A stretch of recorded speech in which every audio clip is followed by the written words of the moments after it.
नमस्कार, मी सीमाताई नांदेडकर. माझ्या यूट्यूब चॅनलमध्ये तुमचं स्वागत आहे. तर आजचा ब्लॉग तुम्ही पूर्ण बघा. तर आज मला 4 वाजता कामाला जायचं आहे.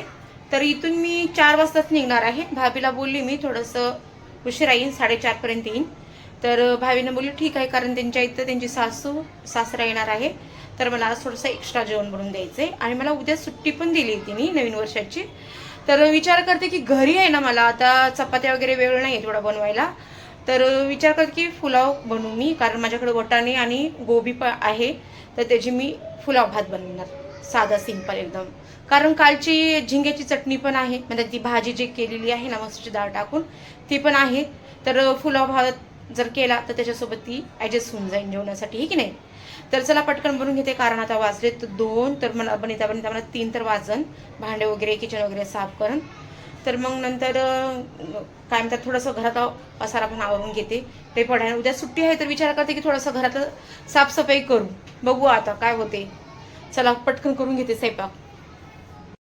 तर आज मी घरी पुलाव खिचडी केली एकदम, म्हणतात त्याच्यामध्ये वटाणे, गोबी आणि थोडेफार खडे मसाले टाकून पुलाव खिचडी केली. आणि कामावर जायचं होतं मला आज लवकर 4:30 वाजता, कारण मला उद्या सुट्टी देणार होती भाभी, म्हणून आज मला बोललं होतं लवकर.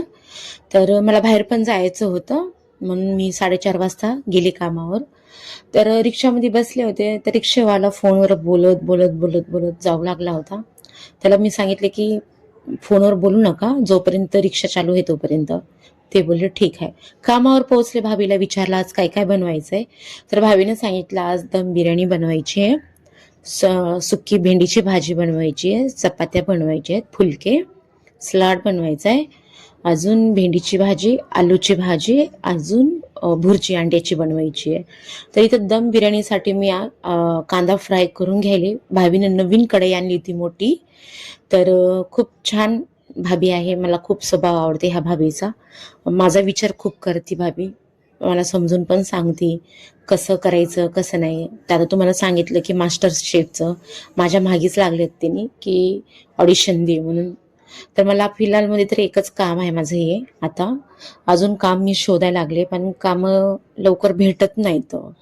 कामं भेटले तरी बनले दूर दूर अंतरावर आहे, तर मग मला रिक्षालाच यायला जायला भरपूर पैसे लागायला लागले. तर हळूहळू भेटणार काम. अजून आता ही 15 दिवस झाले मी कामाला येते. अजून माझा थोडा थोडा पाय पण दुखते, पण ठीक आहे, काय हरकत नाही. घरातली परिस्थिती खराब आहे माझ्या, हे छोट्या छोट्या गोष्टी सहन करून घेऊ शकता. पण एकदा परिस्थिती चांगली झाली ना, मग देव चांगलं सुख देईन ह्या विचारानं जेवढं संकट येईन समोर, तेवढं संकटाला पार करून पुढे जायचंय. हेच तर आहे आपलं स्ट्रगल, बरोबर की नाही. तर भाभीचं घर खूप छान आहे. इथं नवीन बिल्डिंग झाले, तर नवीनच शिफ्ट झालेत सगळेजण. आणि भाभी डिसेंबर 8 तारखेलाच इथं आली राहायला. त्यांचं नवीनच लग्न झालेलं आहे, 1 वर्ष झालं आहे. आणि बेंगॉली आहेत त्यांनी. तर त्यांची रेसिपी तर मला येत नाही, तरी पण त्यांना मी माझ्या पद्धतीनं जे मी बनवते ना, जसं महाराष्ट्रन झालं आणि जिथं सिंधी, गुजराती, जैन लोकांच्या घरी मी पहिलं काम करायचे, ते त्यांना मी करून चारवायला लागले.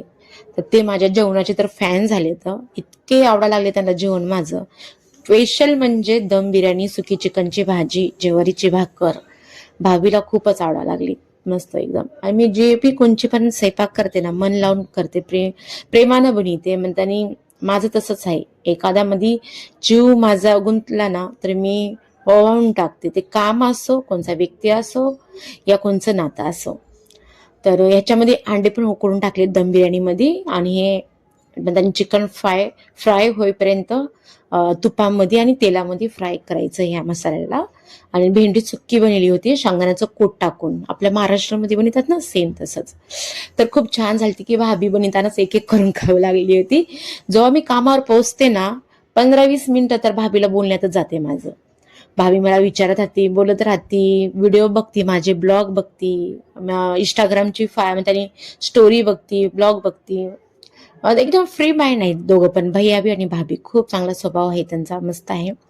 आणि माझी तारीफ पण करते त्यांच्या सासूला, त्यांच्या आईला, की माझी दिदी लय चांगली आहे. मग त्यांनी ते मला एक कुक नाही समजत, त्यांनी त्यांचा एक घरचा त्यांनी घरचं कोणीतरी एक मेंबर आहे असं मला समजतात. त्यांनी गेल्याबरोबर चहा देतात प्यायला, काहीतरी खाय म्हणतात, केक देतात, चॉकलेट देतात.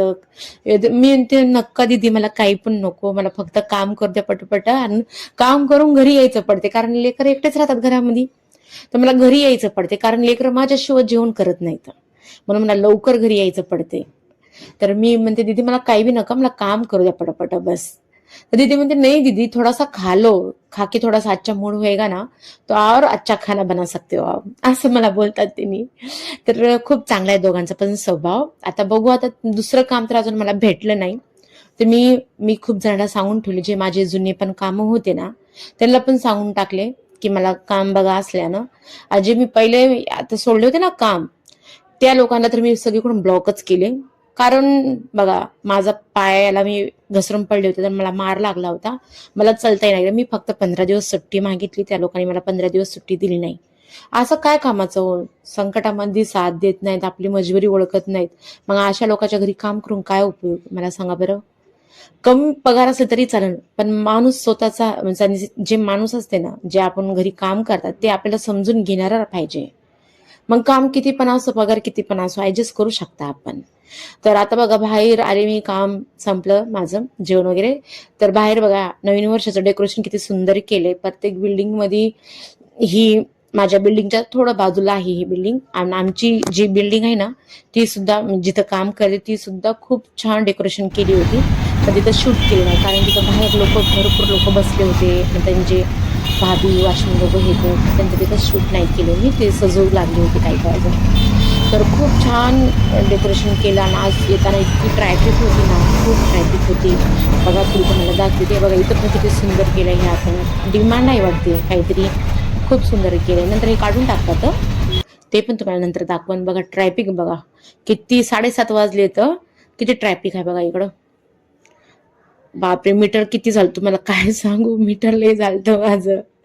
मला लय टेन्शन आलं होतं माहितीये काय. काम परवडत नाही, पण भाभी चांगली आहे, एक काम भेटल्याच्या बाद दुसरं पण काम भेटन. माझ्यात आयडी बनवाय टाकली मी तिथं.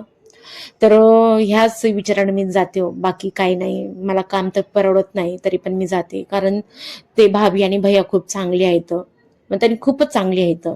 त्या भाभीला स्वयंपाक येत नाही करायला, मग ठीक आहे, काय हरकत नाही, नाही आलं तरी बी मी आहे त्यांना सपोर्ट करायला. भाभीला म्हणलं टेन्शन घेऊ नको, मी तुमचं काम कधी सोडणार नाहीये. तर भाभी मला तेच बोलत होती की दीदी आप मेरा काम तो नहीं छोडेंगे ना. मी कधीच नाही सोडणार, तुम्ही जर चांगले असाल ना तर मी कधीच नाही सोडणार तुम्हाला, बस. तर ट्रॅफिक बघा किती किती मिनिटं, 20 मिनिटं ट्रॅफिक मध्ये फसून बसले होते मी.